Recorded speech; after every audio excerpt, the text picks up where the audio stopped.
கேரளாவில் சார்ஜ் ஏற்றிக்கொண்டிருந்த போதே ஸ்மார்ட் போனில் மொபைல் கேம் ஆடிய சிறுமி ஸ்மார்ட் போன் வெடித்து பரிதாபமாக பலியானார்.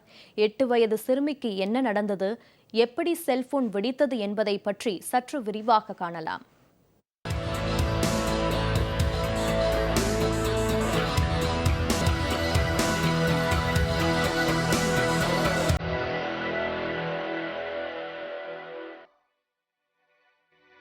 கேரள மாநிலம் திருச்சூர் மாவட்டத்தில் உள்ள திருவில்வமலை கிராமத்தைச் சேர்ந்த முன்னாள் பஞ்சாயத்து உறுப்பினரான அசோக் குமாருக்கு ஆதித்ய ஸ்ரீ என்ற மகள் உள்ளார்.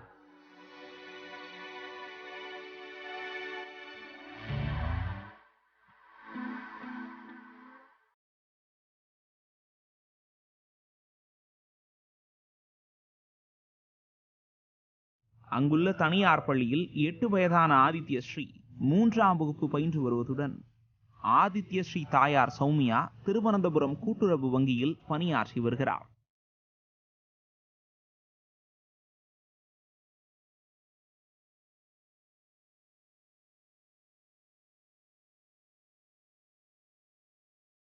இந்நிலையில் திங்களன்று இரவு வீட்டில் தாய் சௌமியாவும் சிறுமி ஆதித்ய ஸ்ரீயும் தனியாக இருந்த நிலையில் இரவு 10 மணி அளவில் சார்ஜ் போட்டுக்கொண்டே ஸ்மார்ட் போனில் கேம் விளையாடி கொண்டு இருந்துள்ளார் சிறுமி ஆதித்ய ஸ்ரீ.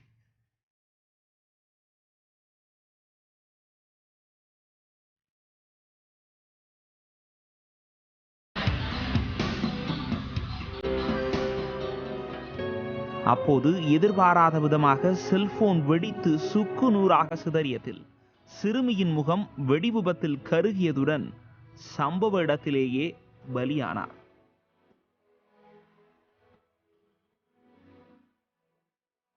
தகவல் அறிந்து வந்த பாஷியனூர் காவல்துறையினர் சிறுமியின் உடலை மீட்டு உடற்கூராய்வுக்காக திருச்சூர் அரசு மருத்துவக் கல்லூரி மருத்துவமனைக்கு அனுப்பி வைத்தனர்.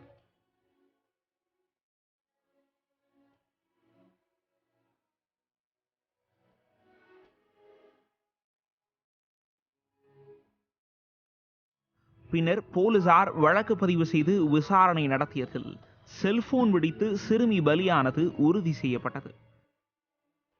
எனினும் உடற்கூறு ஆய்வு அறிக்கை வந்த பிறகே சிறுமி ஆதித்ய ஸ்ரீ எப்படி இறந்தார் என தெரிய வரும் என்று போலீசார் கூறியுள்ளனர்.